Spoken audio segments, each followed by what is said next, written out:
think Miami going for the three right away. Just attack the basket. James catches, puts up a three. Won't go. Rebound box. Back out to Allen. His three-pointer. Bang! Tie game with 5 seconds remaining.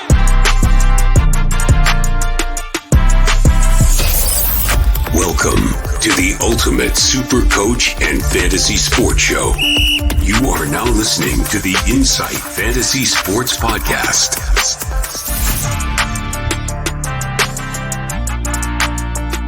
Boom shakalaka! What's good, Hoopers? This is Matty G. This is Matty O'Brien, also known as SC Matrix. I am at NBA G Wiz, and we have a very special Monday mock edition. We're doing this late Sunday night. Matty, the Boomers just lost to Germany on an atrocious call. Giddy was fouled. Joshy was fouled. Yeah, well, look, we lost at the start of the fourth, to be honest. I think we did. Germany were actually better than us. Paddy was pretty awful coming down the stretch there. So anyway, we'll on to the next one. Let's just make finals and see what happens. Yeah, a couple of cough-ups down the stretch there, and then Giddy going off that blood reel. Horrible little dinger. We've got a special mock edition for this one. Mate, we've been doing these like little bit of spins. I have one for you tonight. East versus West. I would love to do. You can only draft East Coast players. I can only draft West Coast, or I can only draft East, and you can draft West based on a heads or tails coin. Before we get to that, because we've got about 3 or 4 minutes to go before the draft kicks off, we're doing a bit of a Yahoo one. We'll share our screen, Matty, and you'll take through that. Mate, NBA news.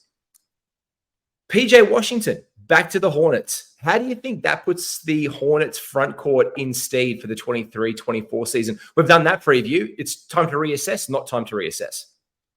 Yeah, I like it. I actually like them playing small ball with the players that they've got, especially with, is it Miller that they brought in? I think that PJ will play some pretty big minutes at center for them, and that's actually the way that their best team comes out. I think their coach doesn't really like the Mark Williams because they haven't been doing the big center. They let Plumlee go. I'm actually excited for PJ to come in. Yeah, 100%. And look, he got the money that he wanted at the end of the day as well. Like the whole big thing there is with that qualifying offer, he wanted something a lot more substantial. They've come back to him and delivered about 16 mil a year plus. Yeah, good for him. This is also one of the things we're talking about, sleepers of the year. Mark Williams was on that list. Big Dick Nick Richards, the big fella there, as everyone loves a Nick. He's not in, obviously going to get the minutes. He's obviously going to be the biggest casualty out of this. But that really handcuffs that sleeper potential and sleeper tag that Mark Williams had. And you're right. I reckon they're going to run some small ball there. The other big news today was Giannis basically saying if Milwaukee doesn't do what he wants them to do or they need to do to deliver him a championship, he could walk at the end of this season.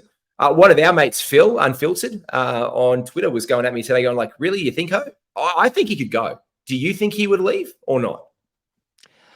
He sort of comes across as a guy that could play for the Bucks the rest of his career. Obviously, this is a bit surprising, him coming out and saying this, but I think it's just making sure that they know that he can leave, and if it comes to it, that they've got to make the right decisions to make everything work around him. So I just think that he's solidifying his position there. I don't see him going. So. Yeah, look, I don't see him going, but now I see that he's creaked that window open in Milwaukee, and if it happens, he's put it out there, and it's going to be on the organization. Like, it's not the player, it's like it's the organization, not the player. Matty, we're almost in this draft. Heads, East, West, West for tails. I'll flip it up. Call it heads. Oh, okay. Well, it fell on the computer. It's heads. You get your way. East or West? Which one do you want? Give me the West. All right, you've got the West, big dog. All right, do you want to start sharing your screen? That throws me a little bit of one. I get to draft first, though, which means I am now hampered because I was supposed to take Nicole. I've got the first pick. I was going to take Nikola Jokic, which means I can't. I'm roadblocked from that. You're taking West, so that means I've got to take. Oh, geez, I can't take Joel either. Oh, I can't take Joel. Sorry, I can't take Luka. Okay, I'm taking Joel. I'm taking Joel. Why won't you pick Joel? I'm picking Joel, and it won't let me. Here we go. The draft hasn't opened yet. it was giving me. I clicked on Joel. It was all things. I've told you I was lagging. Here we go. Joel Embiid with the first pick from the East Coast. Look, either do I get saucy and put in? Look, I haven't taken Joel one draft at all. I'm going to take Joel straight away with the number 1 pick. I could have taken Jason Tatum or Tyrese Halliburton there. I've just done Tyrese a lot in drafts. Straight off the board, obviously, Joker goes number 2. Who are you thinking 3 and 4? Probably Luka and Tatum are going out pretty quick. Yeah, Luka or Tatum. OKC, it's in the West, right? Yeah, OKC is in the West. If you can pick up Shea with the with your picking at 6, Matty, that's spot on his ADP range now as well. 6 to 8, 6 to 7, 6.8. So he's right there. Number 3 was Luka. 4 was Tyrese. He's having a bit of think about this, our guy on the clock right now, and he's taken Shea. There you go, mate. You've been sniped at the last minute. Tyrese 4, Shea 5. Who are you going to take with 6 from the West Coast? I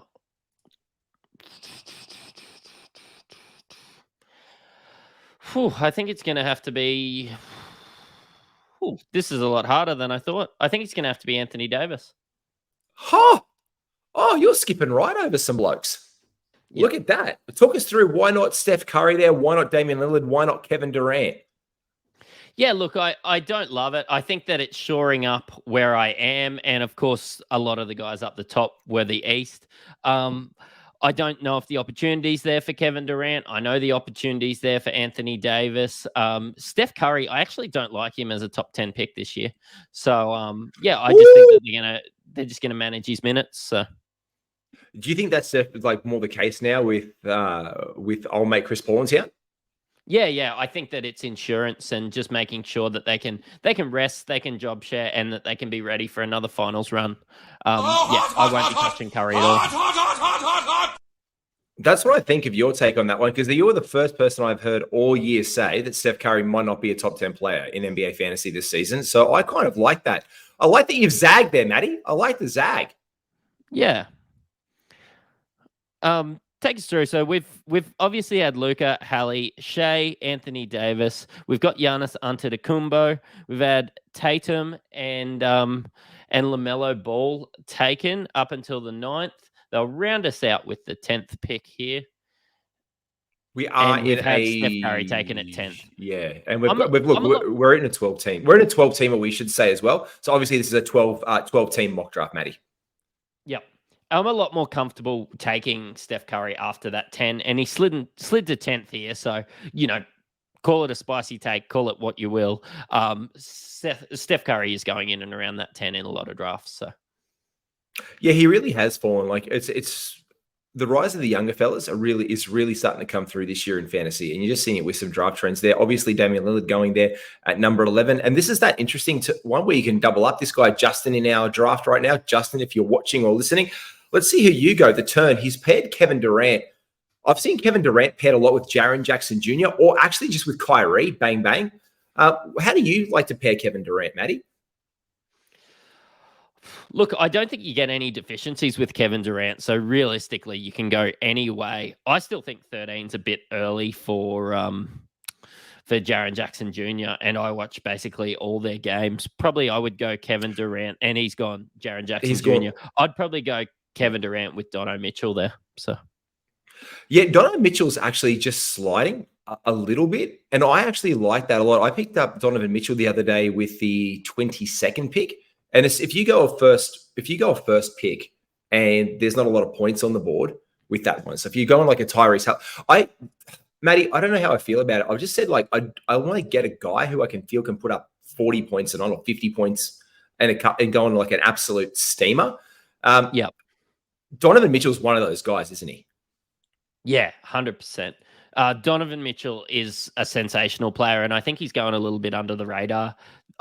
It's obviously not. He's up there at the top of, the way that Yahoo is analyzing, and they've got their ADPs and everything there. But I just think sometimes you're sitting there at 20 and he's there. Just grab him. Just don't try and outthink the room. Yeah, 100%. Mate, Kyrie at 14, Booker at 15. Booker's going very high as well. They're really leaning into the Phoenix Suns in a lot of drafts, mate. Are you as high on the Suns this season as a lot of others? Yeah, I think that they're the best team if I was a bookie, they would be the shortest odds for me. Mate, who have you got up in your queue there from the West Coast? Stick with your theme of West Coast only. Yes. Well, I don't have a choice here. I've got Sabonis if he slides. Otherwise, I think I'm going to take Karl Anthony Towns, to be honest. So now, this is the other thing. I've seen you got Desmond Bain down the queue. If, let's say, Sabonis goes off the board, Anthony Edwards, everyone's really high on him. The FIBA World Cup breakout is on and real. Oh, look, and Donovan Mitchell's gone off the board after we said that. We hyped him up and he's gone 16, which is probably the earliest I have seen him in drafts, to be fair. James Harden as well at 17 is a surprise. Anthony Edwards around this place for you. Why would you not lean him and you're putting in Sabonis? So what are you trying to build right now with Davis? I don't have a lot of faith in Anthony Edwards. I don't have a lot of faith in Minnesota. I've got more faith in Karl Anthony Towns just because he's been there. I'm just not sure. Yeah, maybe he's going to take a step up, but I'm not sure it's going to be as great for him to go from the 37th best player to, where am I picking? In and around the 20th best player? I just don't see it. Yeah, no, I feel you on that one. I've been in a bit of two minds. There's a lot of East Coast talent in this second round. I'm not going to lie. Yeah, I'm not sure how I feel about a lot of this right now. What am I going to? Should I punt something? Look, I'm always trying to lean into punting turnovers. To be fair, like it's something that I'm okay with just putting off straight away. A lot of good guys still on the board here for me. Oh, Fred VanVleet. God, I wish you were back in. Trae Young's gone off the board there. Fred VanVleet's gone off the board. Look, East Coast-wise, the next guys, according to Yahoo, here are Mikal Bridges, Kawhi Leonard, Larry Markkinen, Jimmy Butler, Paul George, LeBron, and then Pascal. So I guess I'm going to have to go in this spot, Mikal. Yep. But this really stuffs me a little bit, to be fair. I'm not. This is really. There's not a lot. Oh. I actually love Mikal there. I don't think that you have to. Basically, with your couple of picks, you're not tanking anything yet, so you can just take the best players. That's how I feel for your squad. Yeah, I agree with you. You know what I'm going to do? I'm going to go back to ADP for a second. I'm going to bring in. Oh, no. Oh, no, I'm cooking it up. I'm cooking it. No, that's way too early. I was trying to bring him back up and I couldn't get him up there because I was switching between the ranks that were left over there. I was probably going to lean into Pascal Siakam there. I was thinking about Pascal, just where he's going. Butler, I never trust the game-to-game reliability of it, but I picked up DeJounte Murray there with the 25th pick. So yeah, cool. It's too early for me, I think. Yeah, I've got him more like mid-30s, but I don't mind him. I don't mind getting him. I just think it's a bit early. I'd probably go Fox over. Oh, you can't go Fox, but I can't. I've got people like Fox over him, and you might see if you're watching on YouTube that I have him queued up. So, mate, West Coast after me, DeJounte Murray at pick 25. So with the 24th and the 25th pick, I've taken Mikal Bridges and DeJounte Murray. A bit earlier there, Jimmy Butler's gone at 27 after Kawhi at 26.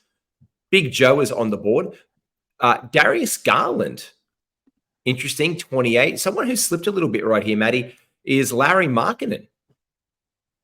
Yeah, I'm not sure how I feel about it with John Collins coming to town, but I still think if De'Aaron Fox is there, I can nearly go LeBron at 32, but I don't really want two Lakers. I'm gonna shore it up. I don't have another pick till 43. De'Aaron Fox still isn't going to be there. I am going to go double Sacramento instead of double LA. So I like it. Somewhere Herbie is feeling a little bit rigid in the pants and has no idea why. No, it's a bit early, but I don't have another pick. Like, I think I can see it. Maybe I still could have got him at 38. Of course, we're throwing a bit of spice into these. I've actually been. I didn't expect it to be as barren for Western Conference players this early. So there you go.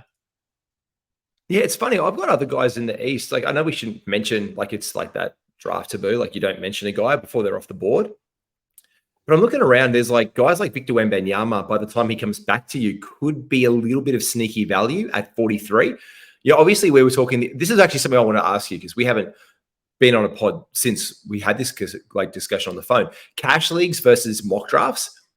Cash leagues are a lot more competitive. So when people buy into a league, they're putting their money where their mouth is. So it's like a really tough grind. Whereas mocks, you're kind of just flirting with anyone at the bar. You're like, hey, can I buy you a drink at the 28th pick, Victor Wembanyama?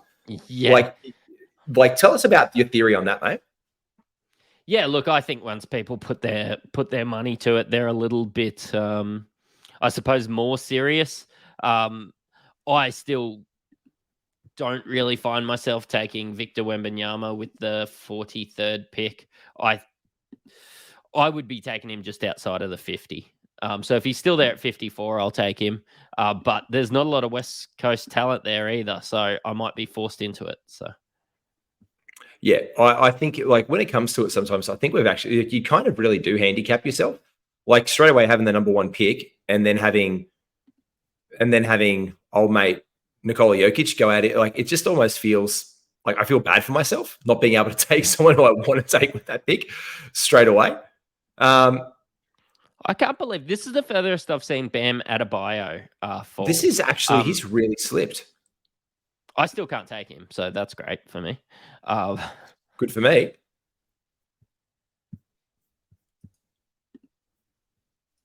Kristaps is starting to fall a little bit as well. I'm not going to lie. Jaylen Brown is probably about where he is. There goes Bam, just as you've said that, though, at pick 41. Victor Wembanyama there with the 40th pick. I've got someone in mind who I just am hoping and praying comes to me now. I suppose it doesn't matter if we talk about it because we can't snipe each other. We are legit picking 50%, everything at a 50% discount. There he goes. Cade Cunningham with the 42nd pick. I think that is absolutely extremely good value for Cade Cunningham this season. I think if you're taking Cade anywhere outside 35, you're going to get a good return come the end of the day. I like him top 40 value for the season. I like a healthy Cade in that top 40 zone, 100%.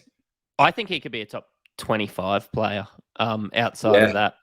Yeah, top 20 player with his talent level. So picking him up at 42nd there is really, that's a really nice one.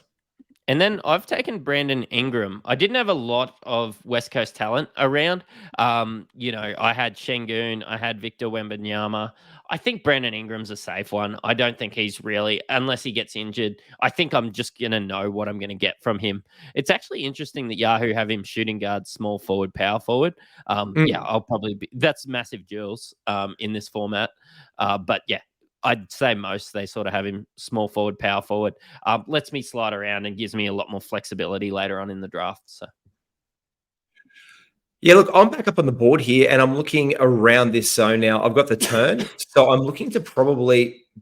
I'm okay, like assist wise. I could probably pick up someone late. Points I want to try and sprinkle a little bit more on, and I'm just going to go Zach LaVine. I did the Bulls pod the other day, and I said that I'm really thinking that Zach LaVine is going to be one of those guys this season that has a bit more of a step up. I really think that he's going to have a really positive step forward. And because I just want to shore up some of my blocks and my defense here, and I'm not going to get him back, I'm going to take someone. Look, I'm going to take Clacko. Blend into Claxton a little bit, and I'm not going to get another center and blocks that high up later on in the draft right here. So I'm just going to mix it up a little bit. And I'm going to take Zach LaVine 48 to get me some more points and some decent free throw percentage, and also to offset what Claxton is going to bring me down with at 49. Chet Holmgren at pick 50 rounds out our top 50, Matty. Yeah, and that's pretty good value there. Should be noted that that's probably the latest I've seen Kristaps Porzingis go, and I think that's a lot more reasonable expectations for him. Yeah, I'm right with you. There's all this talk about his plantar fasciitis right now, which is really scaring punters off him, which is kind of translating possibly to some value. Holmgren at 50, Şengün at 51, OG at 52, Julius Randle at 53, and back to you, Matty, 54. Yeah, I'm going to take a bit of a homer here. I'm going to take Josh Giddey in and around that 54, maybe a little bit early, but I'm not seeing much else that I want there. Doesn't really ruin me anywhere. Maybe his free throw percentage isn't fantastic for a shooting guard, but the other options I had was Zion and Bradley Beal, and I'm actually hoping they come around back to me. So, yeah, you've taken a couple of our drafts. You've taken Zion at an absolute bargain basement price. To be fair, like you've taken him like with some absolute steals. yeah, and look, he could just be.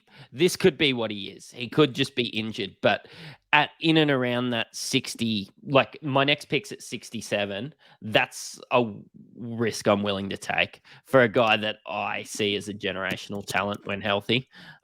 Yeah, look, have a look at other guys you're taking around him, like Jeremy Grant, Anthony Simons, Tyus Jones. Like, tell me Zion isn't just streets better than them. Yeah, 100%, 100%. Like you sold me on that one. I actually managed to sneak up and grab him in another couple of leagues in drafts late, just because you put him on my radar. To be fair, and I was like, you know what? If he is slipping that far, he really does warrant a good look at.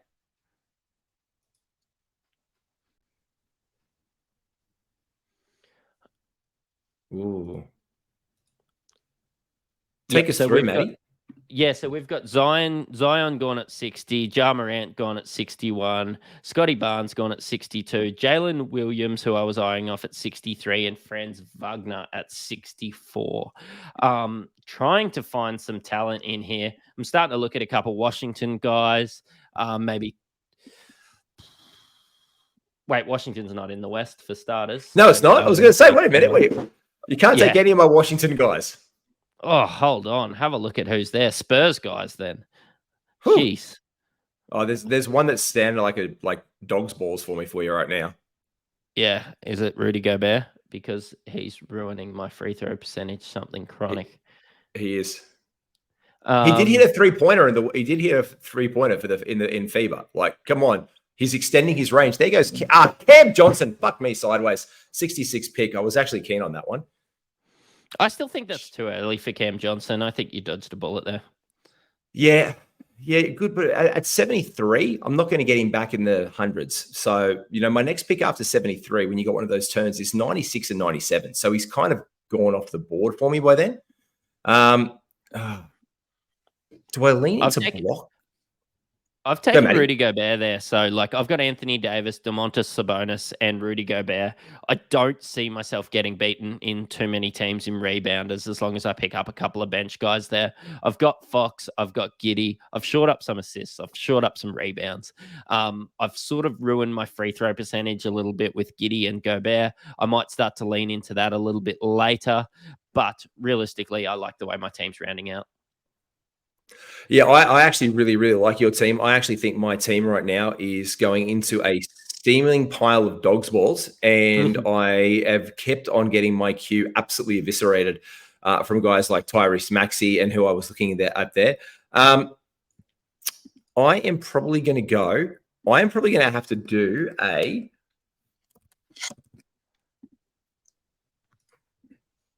I'm going to pick up Daniel Gafford, because I like what he gives me there. The next guy, and I'm just going to have to go someone who's pretty safe at this point, Chris Middleton. He is, generally speaking, as safe as houses. I've got a lot of, I've got bigs now. I've got 2 bigs. This is a 2 big draft, so that's out, and I'm going to just kind of feed in that guy. He's excellent for points, 3-pointers, free throw percentage. I think he'll have a better season overall because he's going to be healthier this season. I know he's got the game time decision injury tag, but everything coming in is looking okay so far. Talk me through taking Daniel Gafford over Kyle Kuzma, because that's not something I'd ever do. Look, to be fair, I'm just looking at what I was doing there. I've got a lot of center numbers. So I've got rebounds. I've got blocks in there as well with Gafford. But Gafford's power forward eligible. So I get those center numbers. I get those rebounds. I get that high field goal percentage. And I'm going to probably take some burners on points and 3-pointers late. Okay. So I know I'm going to get some guys to jack up some shithouse shots. But I'm trying to buoy my field goal percentage to offset them.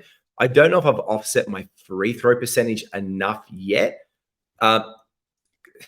So I'm just kind of leaning there with Gafford, but just the fact that he's power forward eligible, and I know I can be cheeky with that eligibility with him and not just a pure center, is okay with me. So I just wanted some more defensive stats really out of him, and he'll do that for me. And his field goal percentage is elite. Like it's 600s plus. Like we're talking 650. Like he is like, and his free throws, to be fair, did improve. So he's up around almost 700. He's about 680.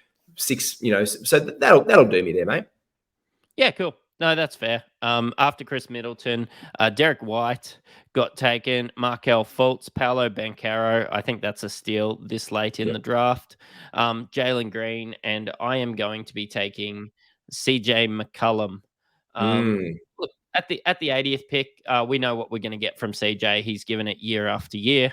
Pretty happy. Seem to be stacking. I suppose I've got the if we're talking NFL terms, I've got the Brandon Ingram, CJ McCollum stack. I've got the Aaron Fox, DeMontis Sabonis stack. So let's see how I go. But you really do. After that, Devin Vassell at 79, Michael Porter Jr. at 80, Mark Williams there at 81, Clint Capella 82, Jeremy Grant there, Geronimo.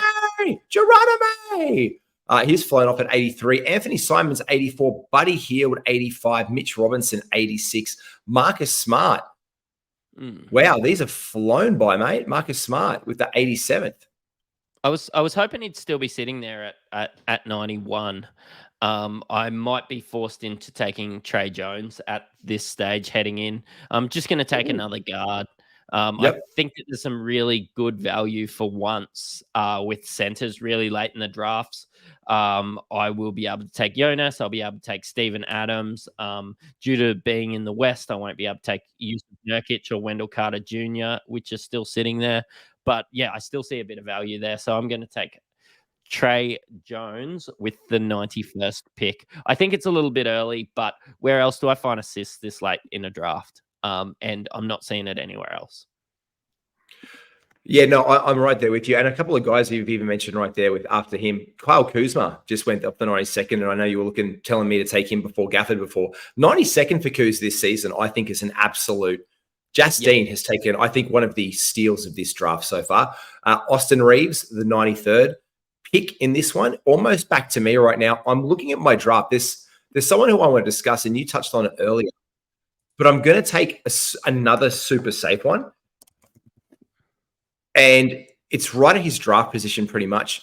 I'm going to take Tobias Harris. I'm going to take Tobias because I think it's just another very safe as houses pick. I'm probably looking to get some more steals and points around now.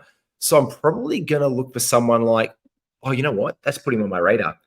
I don't know what's happening in Philadelphia, but I do know that I'm not going to get someone with the upshot of DeAnthony Melton again to get me those defensive stats. So I'm going to pick up Anthony Melton there.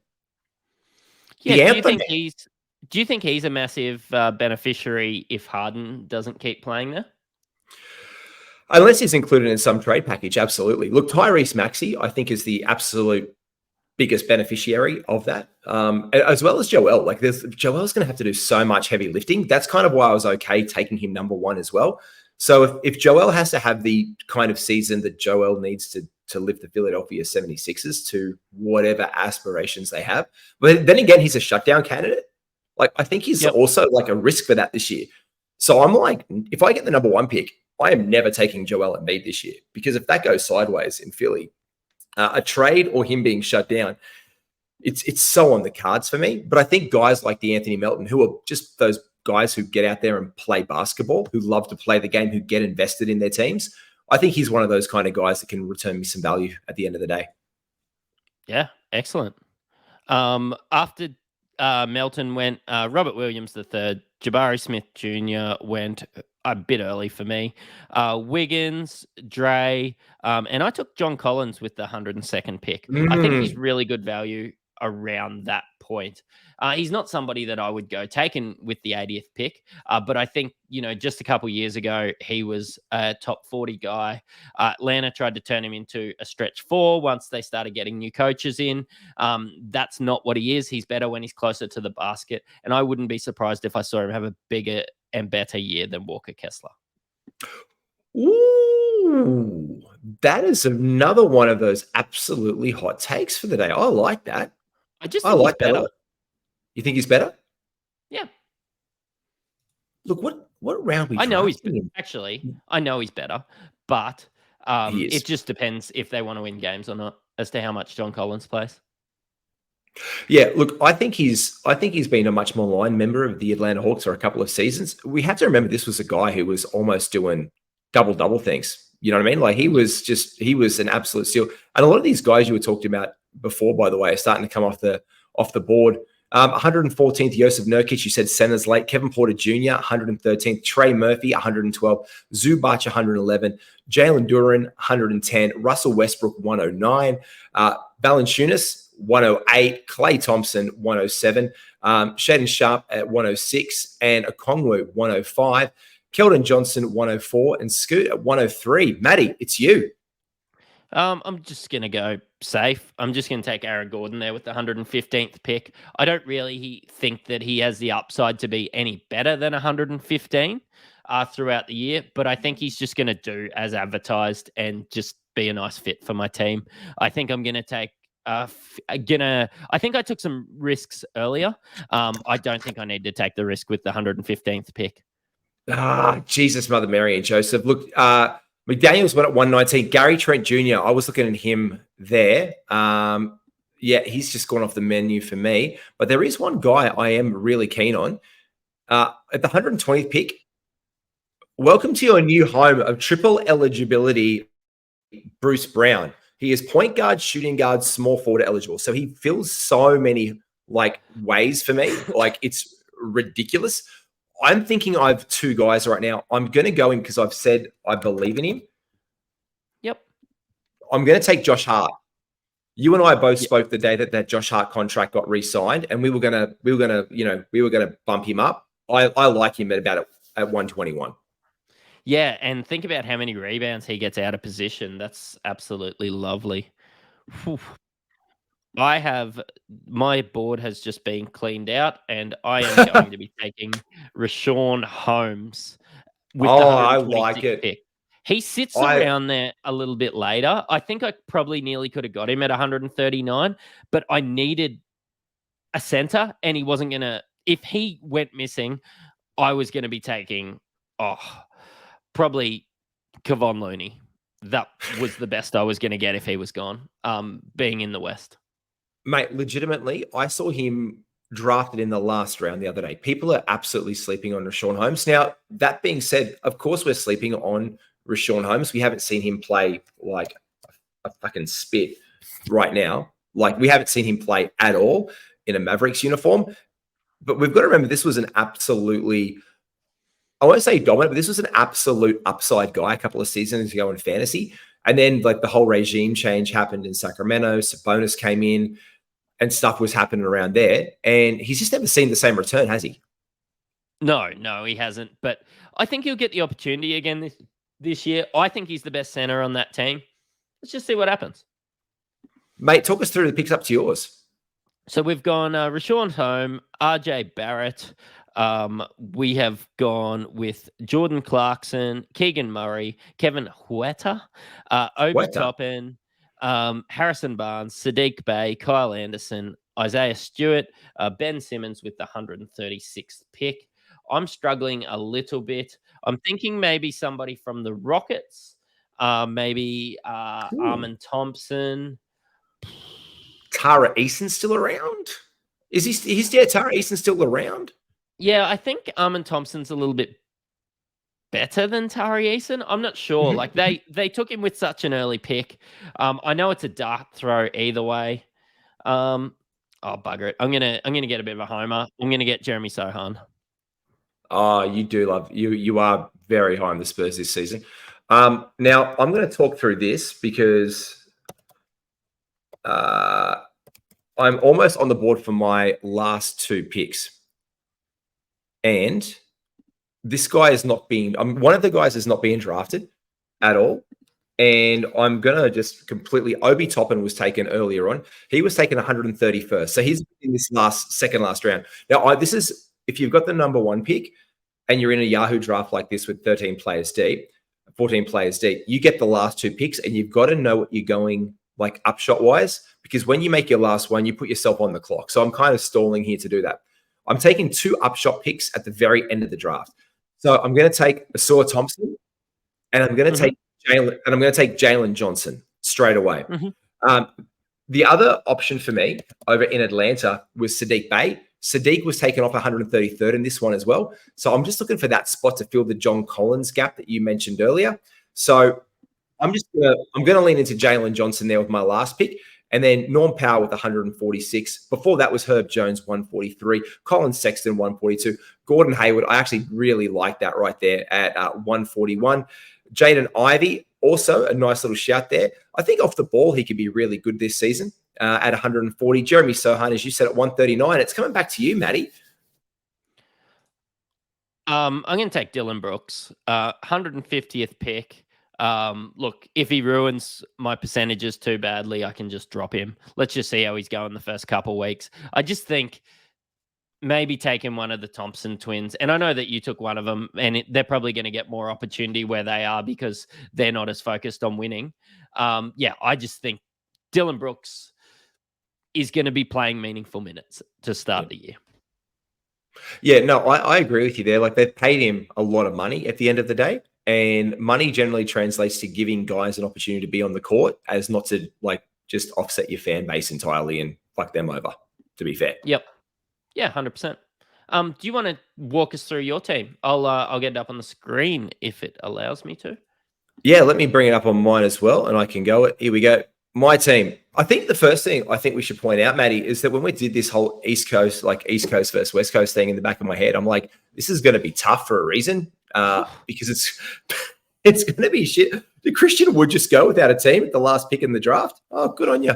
Neither of us would have been able to take him, should be noted. No, neither of us would be able to take, because he doesn't have a team. Karis LeVert went at 155. Guys like Cole Anthony at 154. Benedict Mathurin at 153. And Kelly Olynyk at 152. Tara Eason at 151 after you rounded it out.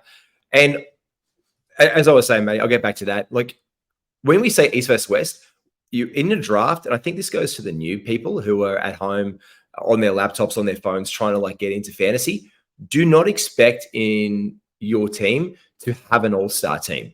Like, you're not going to have an Eastern Conference all-star team. You're not going to have a Western Conference all-star team. You're likely not going to have a 2K fantasy team. These drafts get super competitive. So when you look down at the end of the day, you've got to really go positionally. I've just got a jack of all trades team. So this was in no order, my picks. I've ended up with DeJounte Murray, who I think I went too early there. I just needed some extra assists at the end of the day and some steals, so I picked him up. DeJounte Murray, Mikal Bridges, Zach LaVine, Chris Middleton, Daniel Gafford, Tobias Harris, Joel Embiid, I took with the first pick, Nick Claxton, DeAnthony Melton, Bruce Brown, who I think was probably one of my steals of the draft, to be fair, coming in at 120. Like, I think that's great value for him. Josh Hart, Asua Thompson, and Jalen Johnson with their upside I took for my last pick at number 1. Because again, I think one of my best tips that I can give to new players is if you're at a turn on that last round and you're in an early pick, like pick 1 to 3, just know who you're going to get straight away. So you have a backup plan so you don't shit your pants at the end of the day. Yeah, man. Matty? I really like the way your team's rounded out. Do you see any deficiencies? And do you think Bruce Brown was the biggest, I suppose, nick of your draft? Yeah, I really do. I actually really like Bruce Brown's role. Like, they've paid him money. I keep on saying that he keeps on falling in drafts, and I don't want to take Bruce Brown. Like, he's not one who I'm like, oh, you know who I drafted in fantasy this season? Bruce Brown. I did that with Jalen Williams last year, and I fucking wrote it all season long. Like, just stick with him. He's not that guy. Like, there's nothing appealing about having Bruce Brown, apart from the fact that the Indiana is going to give him a role. He's likely going to be a starter. He's going to go under the radar. He's got like dual eligibility for the guard and the forward spot. So he's one of the only players in the whole entire system that you can just throw him in anywhere. Like, you know what I mean? Like, that's value. And if I'm picking him up, I see him as I would say top 90 player. And so if I'm getting him at 120, like even top 100, I'm still getting him 2 rounds late, and he does everything. He doesn't hurt me anywhere. So yeah, look, I think deficiencies wise, I'm probably a little bit weak on points, to be fair. I would have liked some more points. My free throw percentage is kind of balanced out a little bit if I'm looking at it. But look, it's not that bad. It's over 800, but it's not super competitive. But I like my field goal percentage ended up at 500, which is where I like it, considering I took guys like Klacko. What about you, mate? Who was your steal? What do you like your team? Look, let me have a look. I've gone De'Aaron Fox, Brandon Ingram, Josh Giddey, Dylan Brooks, Anthony Davis, Domantas Sabonis, Rudy Gobert, sorry, the wrong Rudy, Rashawn Holmes, CJ McCollum, Trey Jones, Johnny Collins, Aaron Gordon, and Jeremy Sohan. Pretty happy with the way that rounded out, to be honest. I did find myself with the whole East-West things, and probably a lot more than I thought. I thought that I would have been okay, but I found myself reaching for guys, taking them maybe around early, due to wanting the East Coast guys. So after this, I'm actually going to go have a look, just out of interest sake, to see if I just have blokes from the East in my draft board a little bit higher than the West in general, because I really struggled with this. I do think I got Domantas Sabonis at some pretty good value there. But yeah, look, I've got good bigs. I've got good forward. I've got good point guards. I haven't messed with my percentages too badly, except with maybe Rudy Gobert. But I think where he's fell when I took him, I don't think it was a bad pick. So yeah. And I like there as well to point out Brandon Ingram. Again, that eligibility across guard and forward spots is really important sometimes. Like just to like those flex spots, you can fill those in anywhere. You know what I mean? Like I like that. I'm looking at, I actually quite like that team, mate. I think you've done all right there. I think we've both ended up, it's really tough when you're drafting off. I'm looking at I'm trying to look at my draft board now, and I'm like, geez, you're right. I might have to assess my East and my West Coast players, because I don't think it's really relevant. But just where I had a couple, but just where I had a couple of guys, I'm like, oh, maybe you've got some more opportunity in your team. Like again, I'm tinkering with it again now, like just over in the East right now with like the Charlotte Hornets as of today. Like those guys are getting, like, I'm fading the front court there 100%. So I'm just looking at it now, going like, you know what? Yeah, some work, a little bit of work needs to be done. Matty, that was huge, mate. Thank you. Yeah. Can I tell you something about the Hornets though? If you find yourself deep and you just realize you're tanking rebounds and blocks, PJ Washington could be a great pick and probably still going to be sitting there at 130 on your draft boards. Probably 140, 150. Yeah, he really could be, actually. Like he didn't even get drafted in this draft. He didn't even get drafted in this draft. And it was something that was in the back of my mind when we were talking about PJ Washington earlier. I went a little high on him last year, in and around that early hundreds, but he could be somebody you take with the last pick, and he could have a really good role. He just got paid. Yeah, he just got paid. And whether he's going to be complacent because he got paid or actually show that he has a place in that team, this is like Charlotte's in a really interesting position after the end of this season with Bridges. So if other guys walk, PJ could really, they needed to pay him to have some, like, I guess, players coming next season. The one guy I'm bummed that I missed out on, and I know that I've said this, that I'm high on him before, and it's really good to start seeing him getting some recognition in drafts, is Obi Toppin. So he's moved up. His ADP has gone up to 130 overall for the season. 129.8 on Yahoo. I'm going to have to check the other sites to see where he is. His X rank is 121 on Yahoo. His rank is 143. So it's good to see him. You know, when we talk about the X ranks, and sometimes them and the ranks are so just stupidly disproportionate. I like Obi there at 130. I think he could be a top 100 player again in that Bruce. I think the Pacers are going to have a really solid season. So in the East Coast, I'm just looking at that, and the sleeper on Obi is starting to be a little bit done now, I think, in that as for Eastern Conference players, I think that tag is starting to fade away a little bit for me. Yeah, I think some of the puffers come out of there. I think I'll still take him if he's sitting there at 140. But you sort of convinced me. I wasn't even looking at Obi Toppin until the year started. So yeah. Yeah. Mate, cheers, mate. That was absolutely huge. Thanks very much, brother. This has been an Inside Sports NBA podcast. Mock Mondays. We're just going to do a mock every Sunday night, Monday morning. Get it out there. It's what the people want. They're like, we keep on getting added in our extra Twitter. When are you doing another mock? When are you doing another mock? We're like, we just did 2. When do you want to do another one? So we'll keep on pumping them out because you keep on asking for them. And a big thanks as well to our good sponsors right here, because we've both been drinking from it tonight. These are our guys, Standard Squeeze. Make sure you check them out online. You can use the promo code INSIGHT15 and get 15% off your order. And our good friend Ryan Hammond at Astute Financial.